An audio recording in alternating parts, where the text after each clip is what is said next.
Nesse assunto, viu, Thaís? Eu queria fazer aqui também um rápido comentário sobre a postagem que foi feita pelo deputado federal Guilherme Boulos, do PSOL, que foi um dos mais votados aqui em São Paulo na última eleição, incentivando essa invasão que aconteceu ao prédio do Itaú ontem na Avenida Faria Lima. Os manifestantes ficaram lá por cerca de 2 horas. Eu procurei a Polícia Militar, que disse que só acompanhou. E logo depois de encerrada a manifestação, a polícia apenas fez o registro dessa ocorrência. Ninguém foi preso. O deputado que está incentivando a invasão a um prédio privado de um banco em uma zona comercial importantíssima e financeira da maior cidade do país. Ele que foi candidato a prefeito de São Paulo. Veja só nas mãos de quem o cidadão de São Paulo poderia estar nas mãos se ele tivesse vencido essa eleição. Deputado que é contra e muito enfático na hora de cobrar outros tipos de invasão, e está certo ele que tem que cobrar mesmo, de outras correntes políticas. Mas agora, quando são aliados, ele tem uma postura absolutamente diferente ao tratar de invasão, e foi isso que nós acompanhamos ontem em uma postagem que foi feita pelo deputado Guilherme Boulos, do PSOL. Você sabe, Pedro, que tem um outro ponto interessante nessa história, que é o seguinte, não é?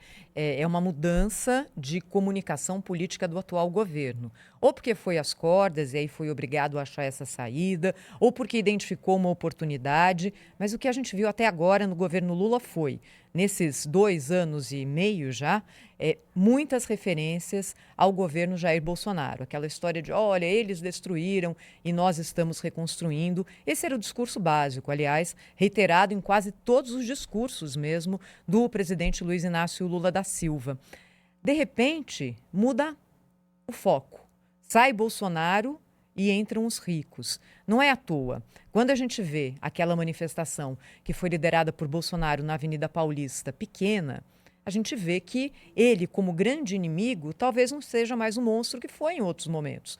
É melhor você enfrentar um inimigo colocado como inimigo que tem força, e aí você se coloca ali de igual para igual, do que ficar gastando munição com alguém que claramente hoje não entrega mais aquilo que entregou. Mas dentro dessa postura de comunicação, você tem que ter um inimigo, senão o que você vai dizer? E aí mudou o inimigo agora, e agora o inimigo é, segundo diz o governo, o andar de cima, o morador da cobertura. É uma mudança de foco importante na comunicação que deve ter ali a gestão do novo gestor do marketing do governo federal. Se vai funcionar ou não, não sei, não sei. Mas que tem uma mudança grande aí acontecendo, tem sim. É isso aí, a Sônia não sei se ia falar alguma coisa, eu não vi aqui, mas assim, você tem toda a razão, né, Thaís? Mas é uma postura muito perigosa que divide o país e causa efeitos como esse que nós acompanhamos ontem na Faria Lima. E Não, pode sem dúvida, ser... eu só tô falando aqui da discussão do ponto de vista do marketing político. Você tem razão, é uma escolha que foi feita 2026 e uma escolha tá aí, perigosa, né? É só Por isso essa que a gente observação. ressalta aqui, Sônia. E como disse o deputado Arnaldo Jardim, essas escolhas, elas podem levar a um isolamento. Levando ao isolamento, será que é eleitoral? Mas aí se for ao isolamento, é o que a Thaís disse, é uma escolha que foi feita. O que eu estou trazendo aqui para a nossa reflexão é justamente o acirramento de ânimos que uma decisão como essa causa. E como disse o deputado muito bem, de um governo que precisa ser cobrado por isso. Porque lá atrás prometeu o seguinte, olha... Nós vamos fazer uma frente ampla aqui contra esse que nós consideramos extremistas, que querem acabar com a democracia, que colocam em risco o Estado democrático de direito. Era esse o discurso. Vocês lembram da foto do Lula com economistas, com o pessoal que foi adversário? Aliás, o Lula trouxe para quem? Para o seu gabinete ali da vice-presidência. Um antigo adversário político, né, de debates, de discussão, o ex-governador de São Paulo, Geraldo Alckmin. Então, o recado dado naquele momento... E o eleitor médio que decidiu a eleição e vai decidir de novo. Não são os extremistas. Foto com Henrique Meirelles, dando a entender que uma equipe econômica seria do Lula 1. E bolsonaristas de carteirinha vão continuar votando como sempre votaram, né, Sônia? Quem decide a eleição é esse cidadão médio, que está no meio aí, que nessa última eleição caiu nas graças do discurso que foi propagado pela equipe do Lula, falando, olha... Esse lado aqui é contra a vacina, é extremo, vamos pro lado de cá. E agora?